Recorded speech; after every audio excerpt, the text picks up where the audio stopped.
Gaslighting, I would say, is one of the most insidious and destructive forms of manipulation. Why? Because it is engineered to cause a person a great deal of mental suffering to the point of making them mentally unstable.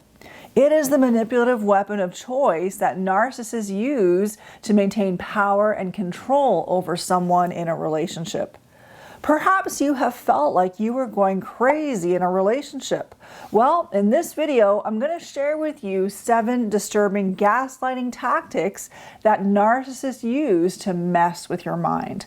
Now first, before we get into it, for those of you who are new to my channel, welcome. I'm Shaneen Megji. I'm a coach who helps people to navigate difficult life transitions and also to navigate toxic relationships. Welcome to my channel on Toxicity is Not Your Destiny. My mission is to help people navigate toxic relationships in their lives from a biblical, practical, and spiritual perspective.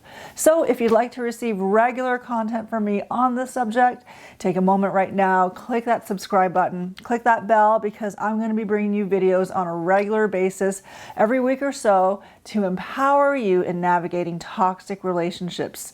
So without further ado, let's dive into the subject. So what are the 7 disturbing tactics that narcissists use to mess with your mind?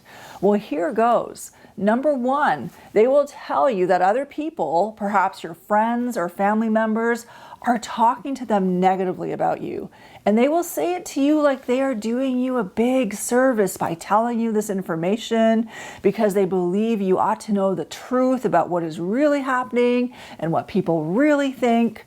But friend, this is no service. If you are dealing with a narcissist, someone who already exemplifies traits of grandiosity, exploitativeness, entitlement, arrogance, envy, lack of self-awareness, being high conflict, well, you can be sure that this is a form of manipulation to keep you off balance, to maintain some kind of power and control over you.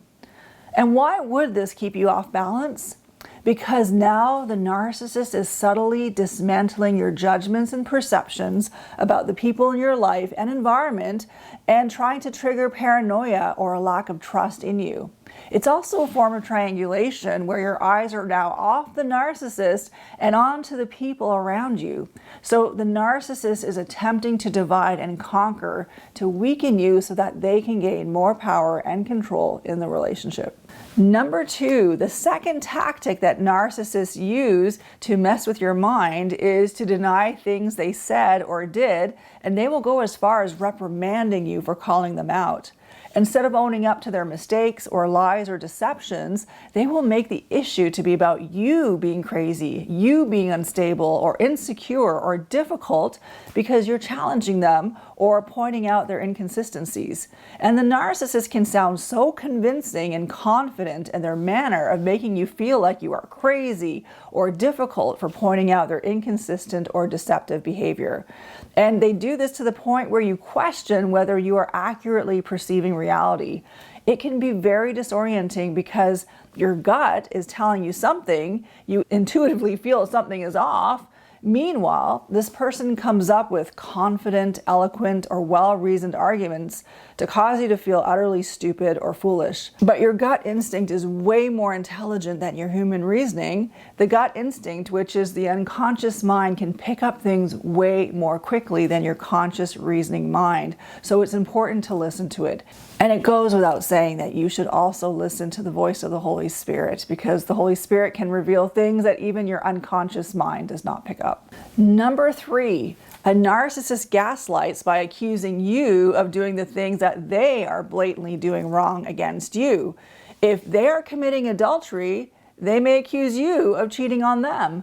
If they are threatening to abandon you, they might accuse you of abandoning them. If they are the ones getting caught up in these fits of rage, they might accuse you of being the person who has a rage or an anger problem. And then they will punish you for the things that they are doing to you. It is quite crazy making and sick. Number 4, a fourth way that a narcissist gaslights is by acting like the expert of your feelings, your thoughts, and emotions better than you are. They behave as if they know what you are thinking and feeling better than you know it yourself, and they expect you to comply with their judgments. Someone who manipulates this way acts like they are more in tune with your motives than you are with your own motives.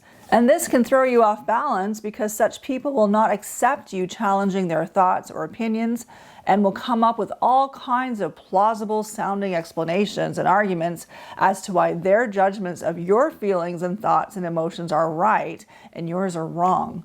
If your gut is telling you that something is off with what this person is saying about you, listen to it. And listen, of course, to what God says about it and what God says about you. Let God's voice in your life be louder than the narcissist's voice, because the narcissist is not representing God's heart or mind towards you. He or she is actually representing more of the enemy's thoughts towards you, and the enemy is out there to steal, to kill, and to destroy. Number 5, the 5th way a narcissist gaslights is by putting on a public facade of being sweet, friendly, and affirming, love bombing everyone that is near and dear to you while treating you with contempt behind closed doors. This kind of manipulation can throw you off balance because everyone around the narcissist believes that the narcissist is this wonderful, endearing, benevolent person. So it really puts into question your beliefs and views of the narcissist. I mean, if everyone thinks this person is so special, then maybe there's something defective with your perceptions and judgments. And this can really throw you off balance. But the truth of the matter is that there is nothing wrong with your perceptions or judgments. The narcissist is the one wearing a mask, concealing their true nature in front of all of these people and deceiving them. You are the only person who is seeing their true colors, and maybe a few others, and you're seeing what they are like without their mask on. And even if every person around is not seeing what you have been seeing and living for so long, just know that God is the second and third witness, and He sees everything that is going on in your life and in the relationship, and in due time, He will expose what is happening and He will bring justice. The 6th way a narcissist gaslights is by love bombing you in public on purpose in front of people to make those people believe that you have the very best boss, father, husband, wife, partner, friend. And they might do this in a way to provoke jealousy in others so that people watching would never believe the hell and the suffering you are going through behind closed doors. These people might actually berate you and condemn you and judge you for having any issues with the narcissist because in their minds you have the best thing going on, but they don't know the truth.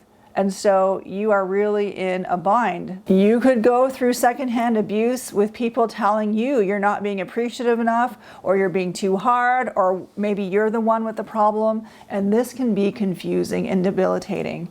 Since all these people are seeing is the love bombing side of the narcissist, the side of the person who is showering you with love, attention, gifts, lofty compliments and praise and words of affirmation, they would really have a hard time conceiving that a person like this could be tearing you to pieces in private when no one is looking.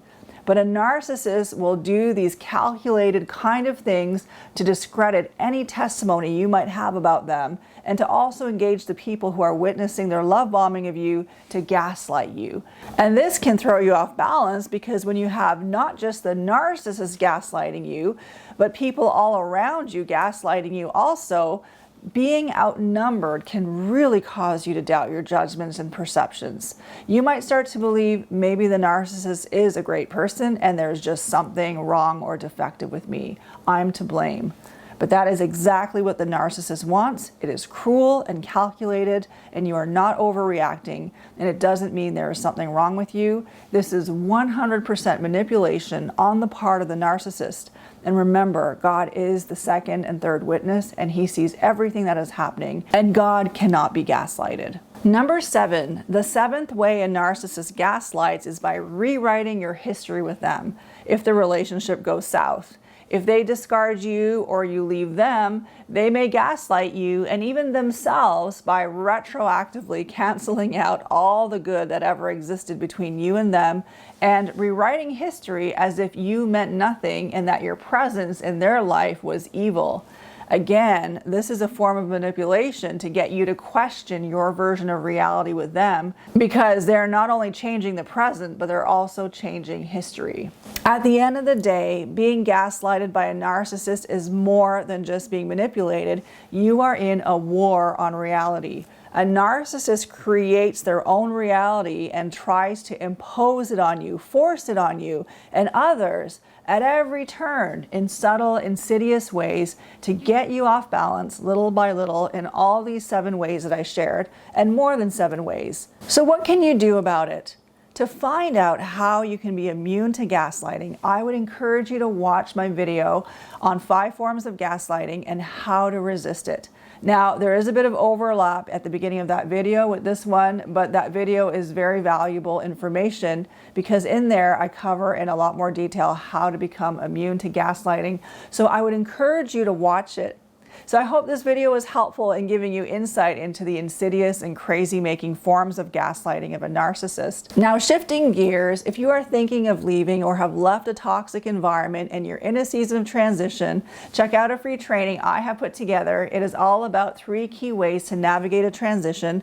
These are things that brought a massive breakthrough in my life when I was going through a difficult transition. I have included the link in the description box below. If you would like to see more content from me and you have not subscribed yet, click the subscribe button and click the bell so that you can get all of the alerts. And if you have comments or suggestions of topics you would like me to cover, please feel free to drop your ideas in the comment section. I do appreciate it.